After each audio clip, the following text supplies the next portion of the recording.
Бера сега. Аз така си.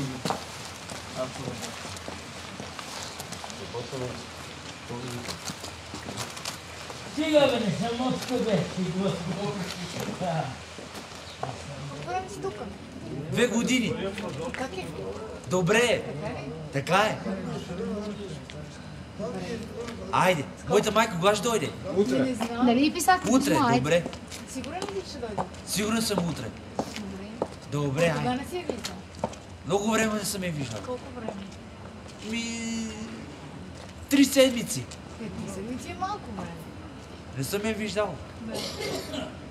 Добре, Калин. Айде, До скоро. до скоро. Чао. Приятно, че сме се видели. Да, и на мен. Чао. Айде, чао, чао.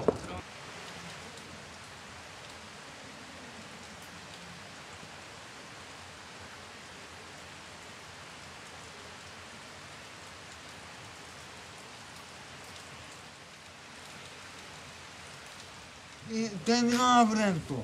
Отида съм въртят сега много без път лекарствата да ги приспиват с силни невролептици и с пъти ядат и сега обикалят за фасове. Ако не бяхте, вие да ме донесете, аз след 2 цигари имам и още не съм пушил, защото няма време да пуша от приказки и затова ми викат руско от приказките. Не знам на кой отбор да вържа шала на врата и затова Еми, кой ти харесва? който ми харесва. Те са много хубави, аз се чуя на кой да погледна. Нито един, от всичките, нито един клуб не Ювентус харесва ли? харесват. Не знам на кой да съм привържен. От всичките клубове на ние един вика не става, вика човек да се... Не съм никой пенсионер човек съм. Знаеш кои са народки? Ако изляза от тук, съм отчислен от психодиспансера от Русе и мога да си извадя книжка за шофьор. Ето ми приятел, че вземам го на работи. Васил Куков се казва. Той мълчи тихичък. От Перник е Васко Куков. И баща му в Рила живее.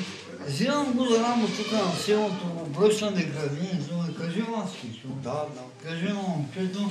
Обръща градини, да игра от чисто на позиция на един човек и оставам доволни. Кафе пиме на жабоглед, 10 дена, цепихме дърва носкни, чефтета, кебабчета, 3 кафета изпинали маски. Работа му набирам, кажи маски, той по-яки работи.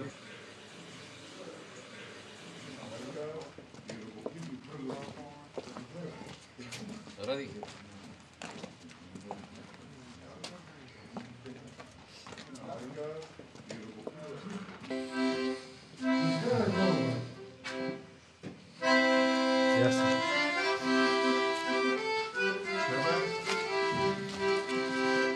Ще ви кажа нещо, което не знаете. Значи, идва периода и времето, когато постигат едни планети от космоса. И тогава стават войните на Земята. И тогава по фал ме пратят мене тук на край на света. Ама завиди, че дедат тигър. Дедат тигър ги вземи. Няма начин, товарят ми това биочистотите с панкатори.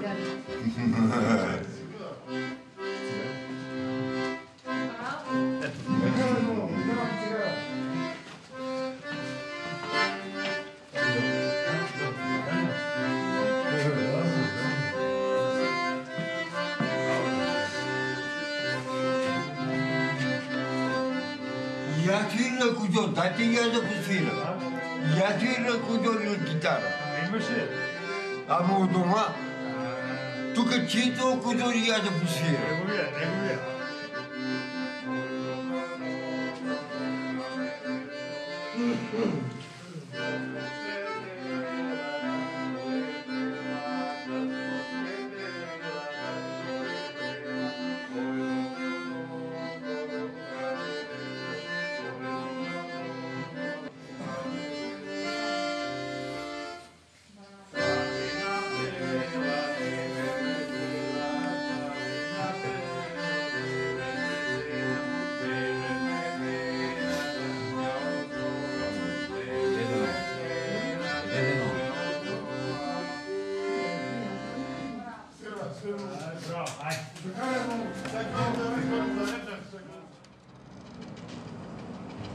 Диагноза ми поставиха шизофрения. На 16 години, когато бях, тогава си получих първите симптоми. Мислих си неща, които не са реални.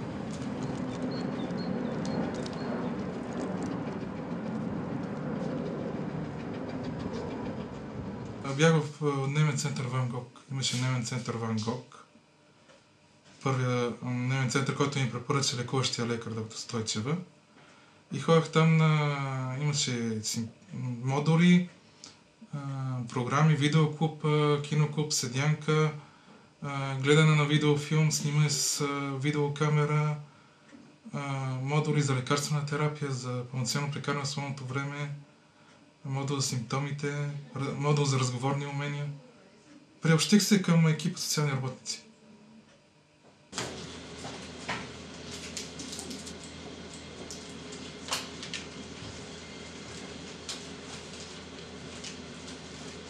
Да се завърнали.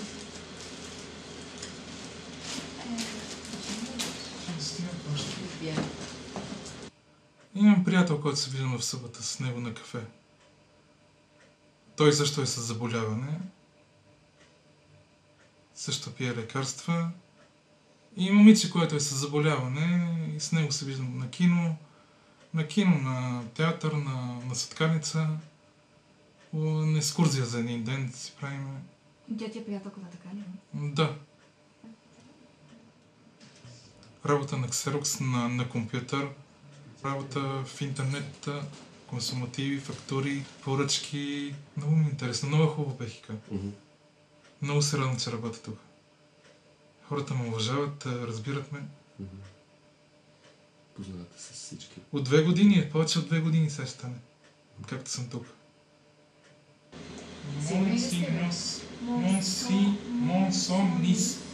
Монсонис. Била Йонга. Примерно, ако бях някъде другаде, нямаше да ме приемат. Ако бях с физическо заболяване, щяха да ме приемат. Но, щом като разбера, че съм психическо заболяване, със сигурност няма да ме приема работодател. Това съм сигурен. В България поне е така, стигна. А ти колко пъти си пробвал да бъдеш, преди да започнеш да работиш? Много пъти съм пробвал. На какви места, например? Или не се казва, че съм с ТЕЛК, не казвам. Но те, нали, в компютъра я пише. И ще правят компютъра. И компютъра всичко излиза.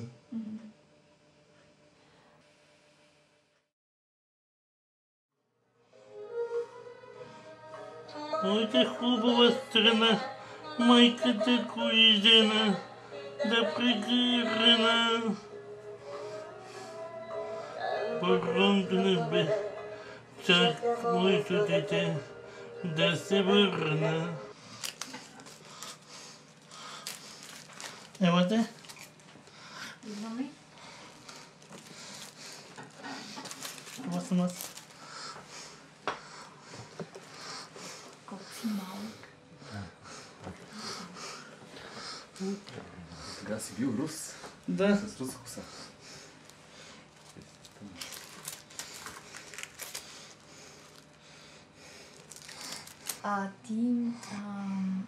Как ти минава един ден? Събуждаш се и какво правиш? На компютъра.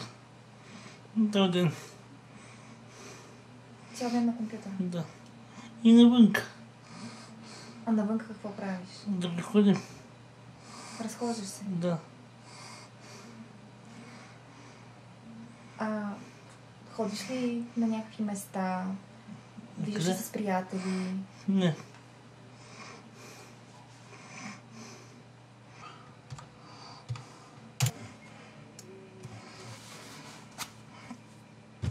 Искаш ли да се виждаш по-често с приятели или? Не.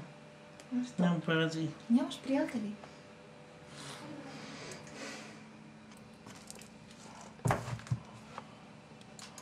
Това е Нончо Тавров, Бъркачката стряда, Голямото любов на Емил и Иванова. Това са любимите книги? Да. Доста от децата, които са с диагнози така установени, като синдром на Даун, аутизъм или такива множество увреждания, почти всички си стоят вкъщи. И при положение, че не са постигнали това, което аз се гордея с него, дойчин да го социализирам поне в това малко общество на квартала си и да може свободно да се движат, нали, с тази общност. Повечето от тях стоят затворени вкъщи.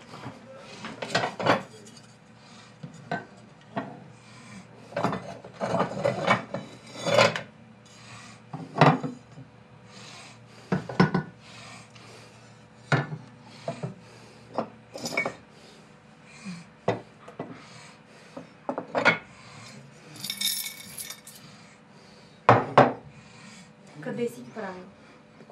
В един център. Център? Да. Държавни центрове има един единствен. Той е тук на обувния завод на господин Кенанов. Как се казва, мисля, че община Сердика го стопанисва. И това е. И има 4 или 5 частни центъра, от които капацитета... Дойче, ще глътнеш камерата. Които капацитета им е 15 на деца. Този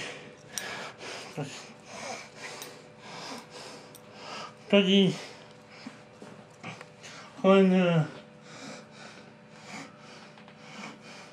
на обувките. Този за 5 метра назад крос, този гремене, а този ходи по вода. Да.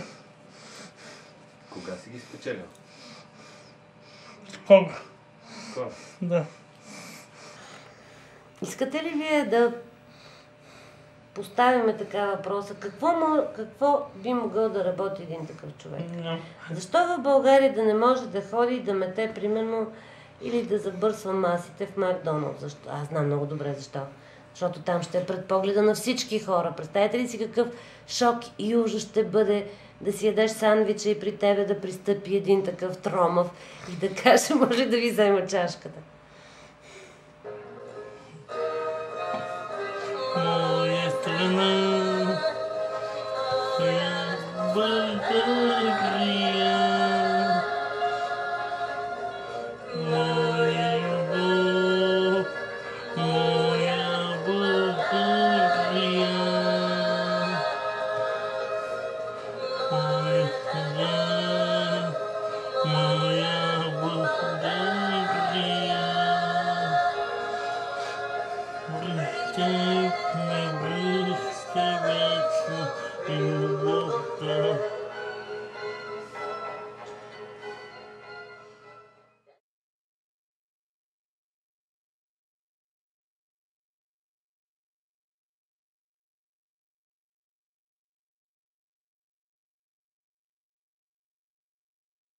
С другите майки това сме си говорили.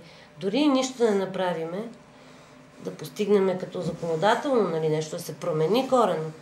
Смятам, че сме направили много с това, че ние непрекъснато ги водиме тези деца с нас и ги внедряваме. Да ги видят, че ги има. Да ги видят, че ги има. Може на графа верно, че ги е страх от него. Там се дърпат. В градския транспорт по същия начин, като се качи до Ичин, е така празно пространство около нас. Нямаш си представя колко е приятно. Обаче хората ги виждат. Виждат, че има едни се обръщат настрани, но много от младите хора, ето приятелите на дъщеря ми, те го приемат ги тези неща съвсем нормално и така че поне тази мисия ще си я до край ще си я изпълним. Без да си ги криеме вкъщи, защото много действително тези деца се стоят в къщи цяло. Да.